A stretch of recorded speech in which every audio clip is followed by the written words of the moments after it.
आप सबको यीशु मसीह के नाम में जय मसीह एंड प्रेज द लॉर्ड।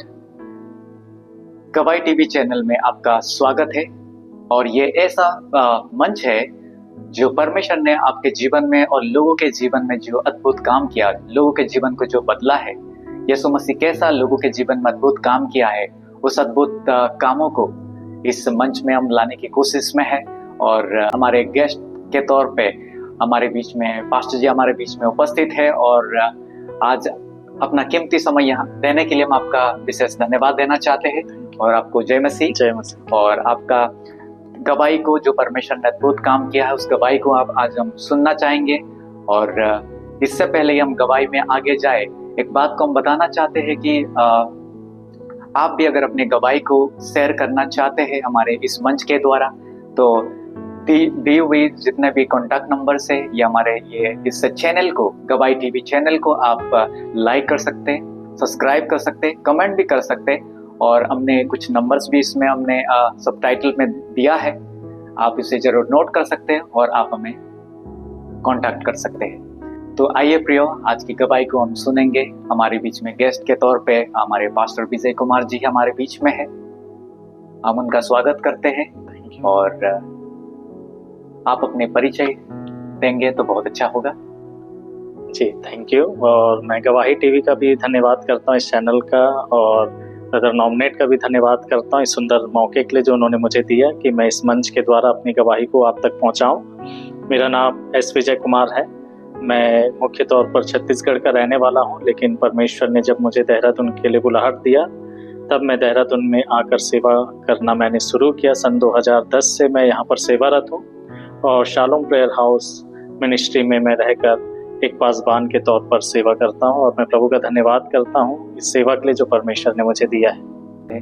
और ये हम जानना चाहेंगे कि आप यीशु मसीह में कैसे आए और यीशु मसीह परमेश्वर आपके जीवन में कैसे काम किया। जी, थैंक यू। और मैं प्रभु का धन्यवाद करता हूं कि परमेश्वर ऐसे अवसर प्रदान करता है कि मैं उन बातों को बताऊं, गवाही को बताऊं जो परमेश्वर ने मेरे जीवन में जोड़ा। और मैं बताना चाहता हूँ आप सबको कि मेरा जन्म मसीह परिवार में हुआ, पालन पोषण मसीह परिवार में हुआ, और 1982 में मेरा जन्म हुआ। और मैं छत्तीसगढ़ में एक मसीह परिवार में पला बढ़ा। बचपन से ही हम कई बातों को अपने घर में देखा करते थे, प्रार्थनाएं दुआएं होती रहती थी, लेकिन कभी उसका असर हमारे जीवन में जिस तरीके से पड़ना चाहिए वैसा शायद नहीं पड़ा। और कलीसिया जाने का कोई मन नहीं रहता था। कई ऐसे भी विश्वासी होते हैं, मसीह परिवार होते हैं, जिनको अच्छा लगता है कम से कम क्रिसमस या न्यू ईयर या ईस्टर, गुड फ्राइडे के दिनों में चर्च में जाना। लेकिन मैं एक ऐसा व्यक्ति था जो कभी भी चर्च नहीं जाना चाहता था, चाहे वो क्रिसमस का अवसर हो, चाहे वो न्यू ईयर का समय हो, चाहे वो गुड फ्राइडे, ईस्टर, कोई भी मौका क्यों ना हो, मुझे चर्च जाना पसंद नहीं था। और मैं बहुत कम चर्च जाया करता था। और बड़े मुश्किल से अगर चर्च चले भी गए तो पास्टर क्या प्रचार कर रहे हैं उस पर मेरा कोई भी ध्यान नहीं रहता था। मैं बैठकर गीत के किताब को लेकर उसमें ड्राइंग बनाते रहता था। सो इस प्रकार का तो जीवन था। ना केवल ये, लेकिन जैसे जैसे समय बीतता चला गया, कई प्रकार के पाप मेरे जीवन में आ गए। और भले ही मेरे घर वालों को उन बातों का पता नहीं था, लेकिन मैं बहुत सारी पापों में पड़ चुका था, जैसे सिगरेट पीना, बीड़ी पीना, शराब पीना और अन्य प्रकार का नशा करना, और कई प्रकार की गलत आदतें मेरे जीवन में आ गई थी। और कुछ आदत ऐसे थे जो बचपन से ही मेरे जीवन में था। और बचपन से ही मैं जब बाहर निकलता था घर से, तो जब लोग सिगरेट या बीड़ी पीकर सड़क पर फेंक देते हैं तो उसे उठाकर मैं पिया करता था।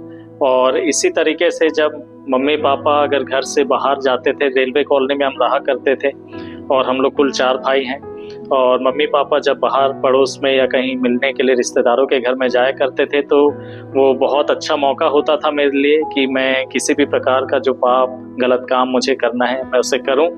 और उस तरीके का मैं अपना जीवन को जी रहा था।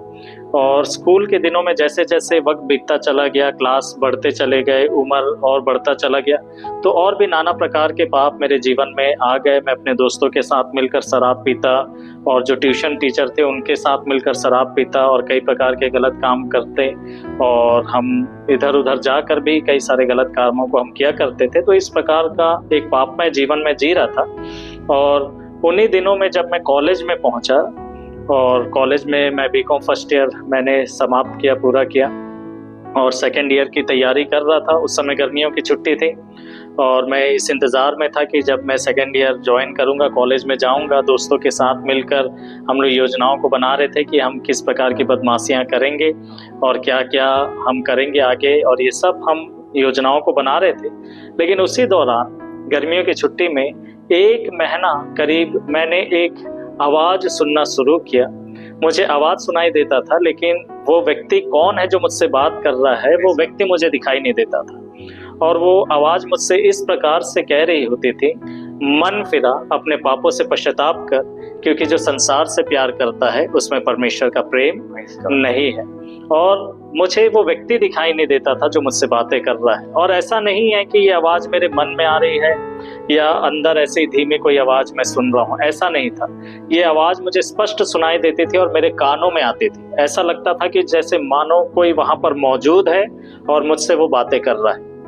एक तेज आवाज मैं अपने कानों में सुना करता था और मैं बड़ा हैरान हो जाता था कि ये कौन है जो मुझसे बातें करता है, ये कौन है जो दिखाई नहीं दे रहा है लेकिन मुझसे बात कर रहा है। और मैं डर जाता था उस आवाज को सुनने के बाद, और मुझे ऐसा लगने लगा कि मैं मानसिक तरीके से बीमार पड़ रहा हूँ। मुझे ऐसा लग रहा था कि मैं बीमार हो रहा हूँ, और डर के मारे ये बात मैंने किसी को नहीं बताया, ना तो अपने घर में किसी को बताया, ना तो मैंने अपने किसी दोस्त को बताया।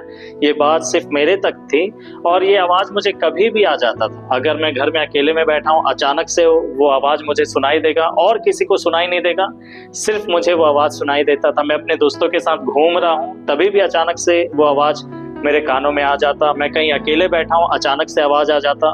मैं खेलने के लिए मैदान में हूँ और अचानक से वो आवाज़ मुझे सुनाई देता। कुछ भी कभी भी वो आवाज़ अचानक से आ जाता था और मैं बहुत हैरान होता था, बहुत भयभीत हो जाता था, क्योंकि मुझे पता नहीं था कि वो कौन है जो मुझसे ये बात बोल रहा है।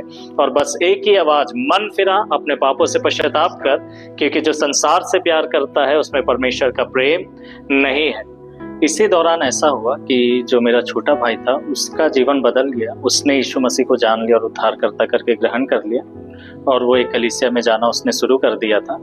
और ऐसा हुआ कि जिस कलीसिया में वो जाया करता था, उस कलीसिया के जो पास्टर थे, पास्टर प्रवीण लॉरेंस, वो एक दिन उससे मिलने के लिए घर पर आए। और उस दिन वो मेरा छोटा भाई घर पर नहीं था और मम्मी भी नहीं थे, पड़ोस पे गए हुए थे, पापा ड्यूटी में थे। और मैं घर पर रुका हुआ था क्योंकि मुझे मेरे दोस्त के साथ उस दिन फिल्म देखने के लिए जाना था। और जैसे मैंने मोटरसाइकिल की आवाज़ सुनी, मुझे लगा कि मेरा दोस्त आ गया और मैं बड़ी खुशी से बाहर गया।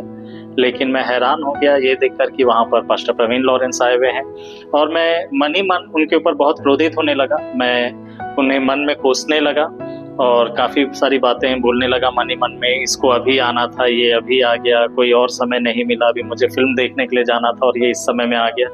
और इस प्रकार से मैं अपने मन में कहता जा रहा था। लेकिन बड़े मुस्कुरा कर मैंने उन्हें घर पर बुलाया। मन में मैं कुछ और बोल रहा हूँ लेकिन बाहर कुछ और दिखा रहा हूँ। और मैंने उन्हें बुलाकर सोफा में बैठाया, लेकिन मैंने उन्हें पानी तक नहीं पूछा। और वो बैठे हुए थे और उतने में ही फिर से मोटरसाइकिल की आवाज़ आई। मैं बाहर जाकर देखा, मेरा दोस्त आया हुआ था। और मैंने अपने दोस्त को बोला कि 1 मिनट रुक जा, वो आकर बैठ गया है और मैं बस अभी आ रहा हूँ, इंतज़ाम करता हूँ। और मैं पीछे के दरवाजे से निकला और मैं अपने दोस्त के साथ गाड़ी में बैठ के फिल्म देखने के लिए चला गया। मैं नहीं जानता कि उन पास्टर प्रवीण लॉरेंस को उस दिन किसने पानी दिया, या कोई आकर मम्मी आए, या भाई उस समय तक आ गया था, या क्या हुआ उस दिन, मैं नहीं जानता। और जब फिल्म देखने के लिए हम चले गए, बालकनी का टिकट लिया और फिल्म देखने के लिए हम अपने सीट पे जाकर बैठ गए। और थोड़ी देर के बाद सारे लाइट जो पिक्चर हॉल में बंद जैसे कर देते हैं, लाइट सारे ऑफ हो गए और दरवाजे भी बंद कर दिए। फिल्म शुरू हुआ और चित्र मुझे दिखाई दे रहा था फिल्म जब शुरू हुआ। और आप यकीन करें इस बात के ऊपर कि मुझे चित्र पर्दे पर दिखाई दे रहा था लेकिन आवाज़ सुनाई नहीं दे रहा था। मेरे कानों में एक भी फिल्म के आवाज़ सुनाई नहीं दे रही थी और मेरे कानों में कोई दूसरा आवाज़ आ रहा था। और वही आवाज़ जो मैं मैंने लगातार सुन रहा था, वही आवाज़ उस पिक्चर हॉल में बैठने के बाद भी, कि आज तूने मेरे दास के साथ गलत किया, आज तूने मेरे दास के साथ गलत किया, मन फिरा, अपने पापों से पश्चाताप कर, क्योंकि जो संसार से प्यार करता है उसमें परमेश्वर का प्रेम नहीं है। मैं पिक्चर हॉल में बैठे बैठे इस बात से हैरान था कि ये कौन है जो मेरे पीछे लग गया है, ये कौन है जो मुझसे बातें कर रहा है। ये दिखाई नहीं देता लेकिन ये आवाज कहाँ कहाँ मेरा पीछा करेगी। घर पे भी वो आवाज अचानक से आ जाती, खेल के मैदान में आवाज अचानक से आ जाती, दोस्तों के साथ घूम रहा हूँ आवाज अचानक से आ जाती। और आज तो हद हो गया कि मैं फिल्म हॉल में बैठा हूँ और यहाँ पर भी ये आवाज आ गई है और मुझे फिल्म का केवल चित्र दिखाई दे रहा था लेकिन आवाज सुनाई नहीं दे रहा था। और लगातार यही आवाज बार बार मेरे कानों में गूंज रहा था कि आज तूने मेरे दास के साथ गलत किया, मन फिरा, अपने पापों से पश्चाताप कर, क्योंकि जो संसार से प्यार करता है उसमें परमेश्वर का प्रेम नहीं है। और मैं इतना परेशान हो गया बैठकर वहां पर कि फिल्म शुरू होने के थोड़ी ही देर बाद 10-15 मिनट के बाद ही मैं अपने दोस्त से जिद करने लगा कि यहाँ से बाहर निकलते हैं, यहाँ से बाहर निकलते हैं, मैं घर जाना चाहता हूँ। और मेरे दोस्त ने बोला कि अभी थोड़ी देर बैठते हैं, पिक्चर अभी शुरू हुआ है, आगे चलेगा तुझे अच्छा लगेगा। लेकिन मैंने उसकी एक नहीं सुनी। मैंने इतना जिद किया छोटे बच्चे की तरह कि उसे बाहर निकलना ही पड़ा।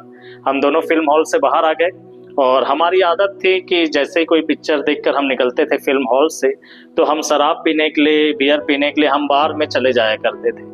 और उसी तरह उसने अपनी गाड़ी जो है वो बार के तरफ मोड़ी और मैंने उससे कहा कि बार के तरफ नहीं, घर ले चलो मुझे और मुझे घर छोड़ो। और वो बड़ा हैरान था। उसने मुझसे कहा कि विजय आज क्या हो गया है, फिल्म भी नहीं देखना मांग रहा है और बार भी नहीं जाना चाहता, क्या बात है। मैंने बस उससे बोला कि मुझे घर छोड़ दो और उसने मुझे घर छोड़ दिया। ना चाहते हुए भी उसने मुझे घर छोड़ दिया।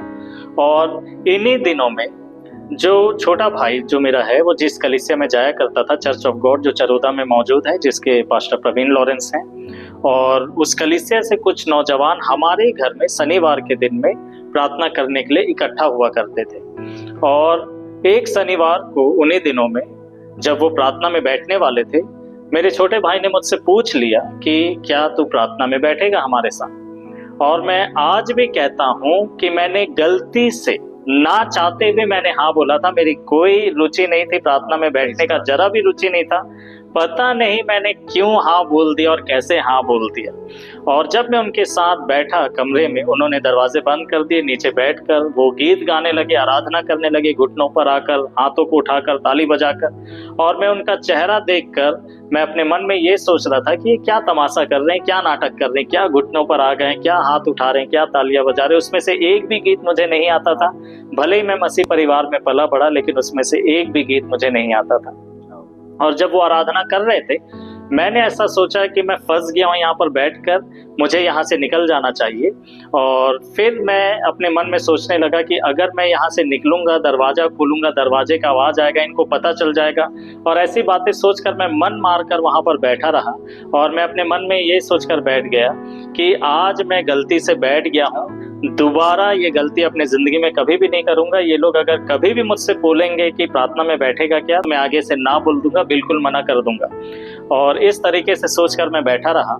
और जब मैं बैठा हुआ था, वो आराधना कर रहे थे, अचानक से वही आवाज फिर से वो आवाज मुझे सुनाई देने लगी कि मन फिरा, अपने पापों से पश्चाताप कर, क्योंकि जो संसार से प्यार करता है उसमें परमेश्वर का प्रेम नहीं है। प्रभु के लहू से, यीशु के लहू से धुल जाओ, एक नया जीवन पाओ, मन फिराओ। ये आवाज बार बार फिर से आने लगी और मैं उनकी आराधना की तरफ फिर ध्यान देना बंद कर दिया। और मैं मन ही मन उस आवाज से बात करने लगा और मैं उस आवाज का विरोध करने लगा। मैं ये कहने लगा अपने मन में उस आवाज से, मैं पापी नहीं हूँ, मुझे पापों की क्षमा की जरूरत नहीं है, मुझे कोई यीशु की जरूरत नहीं, मुझे यीशु की लहू की जरूरत नहीं है, मैं पापी नहीं हूँ।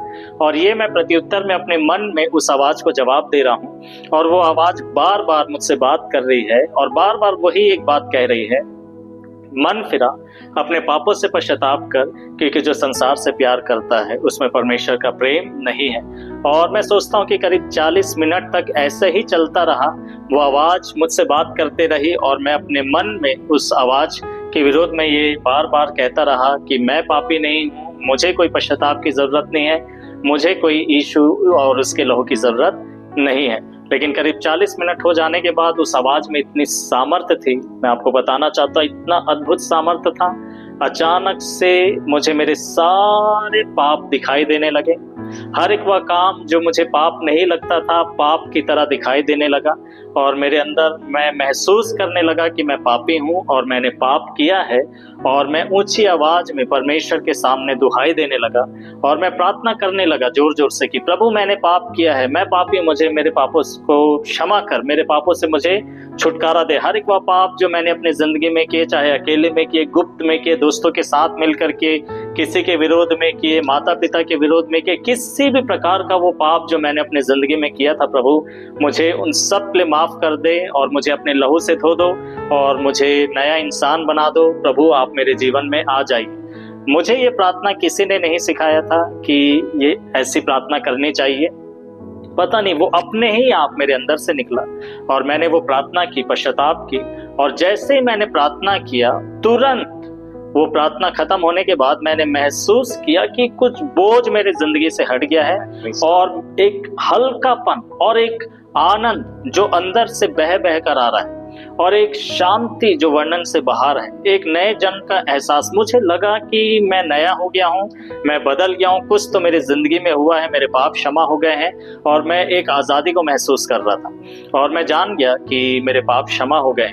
और जैसे ही वो सभा समाप्त हुई और मेरे दोस्त उस दिन मुझसे मिलने के लिए आए, शाम को मैं दौड़कर उनके पास जाता और उनसे मैं सीधे सीधे ये कहना शुरू करता कि आज मेरे पाप क्षमा हो गए, प्रभु यीशु मसीह ने मेरे पापों को क्षमा कर दिया है, उसने मुझे शांति दिया है, अनंत जीवन दिया है, वो मेरे जीवन में आ गया है। तुम भी अपने पापों से पश्चाताप करो, प्रभु तुम्हें भी माफ करेगा, अनंत जीवन और शांति देगा। और सारे दोस्त जो मुझसे मिलने के लिए उस दिन आए, मैंने उन सबको यही कहा और सारे दोस्तों ने मुझसे शाम से लेकर रात तक जितने लोग मिलने के लिए आए, उन सब ने यही कहा, विजय सुबह तक तो ठीक था, शाम को क्या हो गया, पागल हो गया। और ऐसे ही कह कहकर सारे दोस्त चले गए। और इस तरीके से मैंने प्रभु यीशु मसीह को अपने व्यक्तिगत जीवन में उद्धारकर्ता करके ग्रहण किया और मैंने प्रभु को अपना उद्धारकर्ता करके जाना उस दिन। क्या ही सच में बहुत अद्भुत गवाही है। परमेश्वर के साथ आपका बहुत मल्टीपल टाइम्स आपके साथ एनकाउंटर हुआ।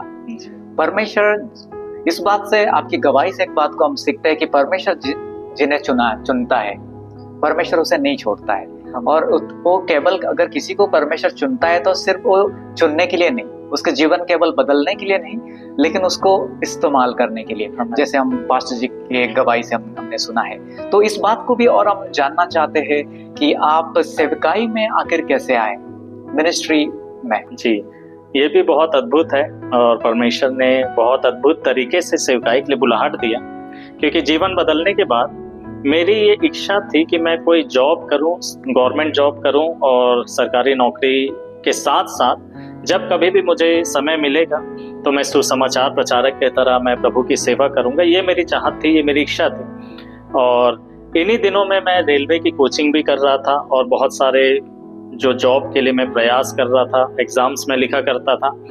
और इसी दौरान एक सभा में मैं गया, एक पास्टर मेरे घर पर आए, उन्होंने बताया कि फलाना जगह में एक मीटिंग है और मैं जरूर उस मीटिंग में जाऊं। और मैं उस मीटिंग को अटेंड करने के लिए गया।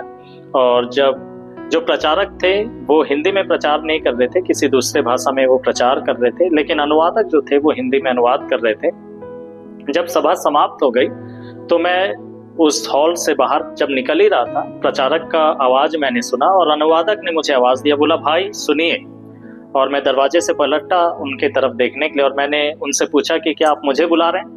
उन्होंने बोला हाँ आप ही को बुला रहे हैं, आप सामने आइए। और मैं सामने उनके चला गया और जो प्रचारक थे उन्होंने मुझसे बोलना शुरू किया, जिसका अनुवाद जो अनुवादक कर रहे थे, उन्होंने इशारा किया कि तुम 4 भाई हो। और मैंने कहा कि हाँ हम 4 भाई हैं। उन्होंने बोला कि तुम तीसरे हो। मैंने बोला हाँ मैं तीसरा हूँ। और उस प्रचारक ने अपना हाथ मेरे सर पर रखा और उन्होंने मेरे लिए प्रार्थना करना शुरू किया। और उन्होंने प्रार्थना में इस प्रकार से बोला कि अपने जीवन में कभी भी तुम किसी भी प्रकार के जॉब के लिए, गवर्नमेंट जॉब के लिए, किसी भी प्रकार की नौकरी के लिए अपने जिंदगी में कभी कोई फॉर्म नहीं भरना। वो इस बात को नहीं जानते थे कि मैं तैयारी कर रहा हूँ, फॉर्म भर रहा हूँ, मैं जॉब करना चाहता हूँ, ये उन्हें जरा भी पता नहीं था। लेकिन उन्होंने परमेश्वर की आत्मा में होकर मुझसे वो बातें कही और उन्होंने कहा कि कभी अपने जिंदगी में किसी भी प्रकार के गवर्नमेंट जॉब के लिए, कोई भी किसी भी प्रकार के जॉब के लिए फॉर्म नहीं भरना। परमेश्वर ने तुम्हें एक चरवाहे की तरह चुना है, जिंदगी भर सिर्फ परमेश्वर की ही सेवा तुम करते रहना। ये उन्होंने मुझसे कहा। और उस दिन मुझे वो बुलाहट मिल गई कि हाँ, परमेश्वर मुझे अपनी सेवकाई के लिए चाहता है। उससे पहले ही मैंने एक एनजीओ भी ज्वाइन किया था। जॉब को तलाशते हुए किसी के रेफरेंस पर मैं एक एनजीओ में मैं ज्वाइन किया। मेरा सिलेक्शन हुआ, पहले दिन मैं गया, उन्होंने मेरा इंटरव्यू लिया, मेरा सिलेक्शन किया और फिर उसके बाद उस दिन ही उन्होंने मुझे ऑफिस में शिफ्ट किया, मेरा प्रमोशन किया। उसी दिन मेरा सैलरी भी उन्होंने बढ़ा दिया था और उसी दिन शाम को प्रभु के कहने पर मैं रिजाइन करके भी चला आया था। और उसके बाद ही जो घटना मैंने आपको बताई कि प्रभु के दास ने मुझ पर मेरी बुलाहट को प्रकट किया, ये सब कुछ हुआ। और फिर मैं कोचिंग जो ले रहा था रेलवे के लिए, वो कोचिंग भी मैंने बंद कर दिया और जो भी मैं फॉर्म भरा करता था, एग्जाम दिया करता था नौकरी के लिए, वो सब मैंने छोड़ दिए। और फिर मैं 2005 में देहरादून में बाइबल कॉलेज में आया। न्यू थियोलॉजिकल कॉलेज से मैंने अपना बाइबल कॉलेज का अध्ययन किया और फिर 2010 से मैं देहरादून में सेवारत हूँ। Praise God, hallelujah. ये अद्भुत गवाही है। और उसके साथ साथ जैसे हम कहते हैं कि परमेश्वर ने हर एक व्यक्ति के लिए, परमेश्वर जिस व्यक्ति को चुनता है उनके जीवन में अद्भुत एक प्लान रहता है। तो जैसे कि परमेश्वर ने पास्टर जी के जीवन में अद्भुत रीति से प्रकट किया कि आखिर परमेश्वर उनके जीवन में वो क्या चाहते हैं। हालेलुया, कि वो जिंदगी भर प्रभु यीशु मसीह का वो सेवा करने के लिए परमेश्वर ने उन्हें चुना है। ये प्रेज गॉड अद्भुत गवाही है। आखिर में अपने अनुभव से और हमारे दर्शक लोगों के लिए और जो परमेश्वर पर विश्वास करने वाले जो हमारे विश्वास भाई और बहन है, उनके लिए कुछ बातों को कुछ उत्साहित परमेश्वर के वचन से आप उन्हें उत्साहित करेंगे तो बहुत अच्छा होगा। जी जरूर, मैं उत्साहित करना चाहूंगा कुछ बातों को बोलकर। यूहन्ना 15 अध्याय में लिखा है कि हमने उसे नहीं चुना लेकिन उसने हमें चुना है। और ये बात सत्य है। जैसे मैं परमेश्वर को नहीं खोज रहा था लेकिन परमेश्वर की नजरें मुझ पर थी और उसने मुझे आवाज दिया। मैं आपसे कहना चाहता हूँ मेरे प्रियो कि परमेश्वर की आंखें आप पर हैं और वो चाहता है कि आप उसके पास आएं।